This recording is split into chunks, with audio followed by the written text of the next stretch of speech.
Hello viewers, আসসালামু আলাইকুম। আজকে আপনাদের মাঝে নতুন একটা রেসিপি নিয়ে আমি আসলাম। এই তো আমি চালের গুঁড়ি 6 ঘন্টা ভিজে দিলাম। এখন তারপর ভালো মতো 6 ঘন্টা পর ভিজে আমি এগুলো ব্লেন্ডারে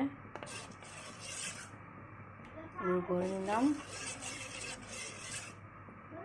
দেখতে পাচ্ছেন ব্লেন্ডারে গুঁড়ো করে নিলাম। এগুলোকে বলে আমি বাঙালি আজকে হাজারা পিঠা বানাবো। আমি প্রথমে ফ্রাই করে তেলে ব্রাশ করে নিচ্ছি। এটাকে আপনারা কি পিঠা বলেন জানি না, কিন্তু আমরা এটাকে হাজারা পিঠা বলি। এই তো দেখতে পাচ্ছেন কিভাবে করে আমি দিচ্ছি। এই তো এই রান্নাটা, এই পিঠাটা আমি আমার শাশুড়ি মার কাছ থেকে শিখেছি। এটাকে বলে যে আমাকে বলতো এটা হাজারা পিঠা। আমি এই পিঠাটা আসলে কখনো বানাইনি, আসলে আমার শাশুড়ি মার কাছ থেকে শিখে আমি বানিয়েছি। এখন আমি এটাকে 1 মিনিট 30 সেকেন্ডের জন্য ঢাকনা দিয়ে ঘুরে দিলাম।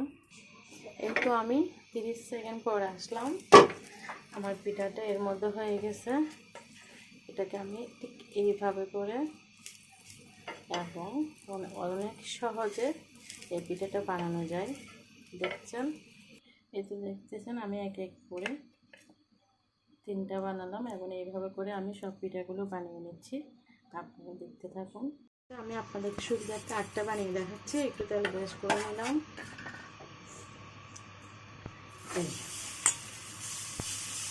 দেখছেন কি সহজে আমি পিঠাগুলো বানিয়ে নিচ্ছি। এগুলো তো এবং বানাতে যেভাবে কঠিন, কিন্তু খেতে ঠিক সেভাবে মজা। আপনারা ঠিক এভাবে ঘরে বানিয়ে নেবেন, কারণ শীতকালে এই ধরনের পিঠা খেতে অনেক ভালো লাগে। তো আমি এখন 30 সেকেন্ডের জন্য ঢাকনা দিয়ে ঘুরে দিচ্ছি। তো আমি 30 সেকেন্ড পরে ফিরে আসলাম।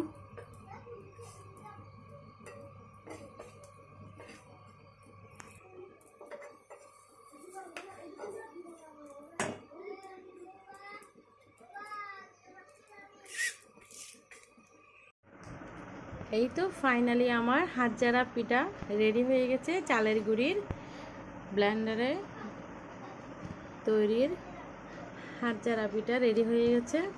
এই তো অনেকগুলো বানিয়েছি। 1 2 3 4 5 6 9 মানে মোট 10টা হয়েছে। আমি আধা ছোটো 1 কাপ আছে না, 2 কাপ চালের দিয়ে 12টা পিঠা হয়েছে। এই তো এই পিঠা শীতকালে খাওয়া যে এত টেস্টি বলার বাইরে। আপনারাও এইভাবে দেখে চিতল পিঠা বানিয়ে ফেলতে পেলুন। আলহামদুলিল্লাহ, মাশাআল্লাহ, খেতে অনেক ভালো লাগবে। এই তো আমি আপনাদেরকে দেখাচ্ছি। দেখতে পাচ্ছেন আমার হাজারা পিঠাটা রেডি কেমন।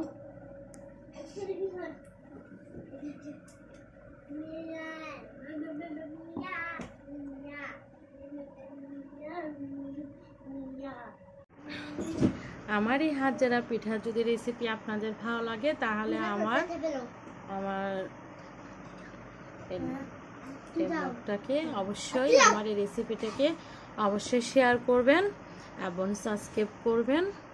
আর নতুন যদি কোনো রান্নার ভিডিও পেতে চান বা ফ্যামিলি কোনো ভিডিও পেতে চান, তাহলে অবশ্যই আমার চ্যানেলটাকে সাবস্ক্রাইব করতে বা আমার পাশে থাকতে ভুলবেন না। তাহলে আমি এখন আপনাদের কাছ থেকে বিদায় নিচ্ছি। আসসালামু আলাইকুম।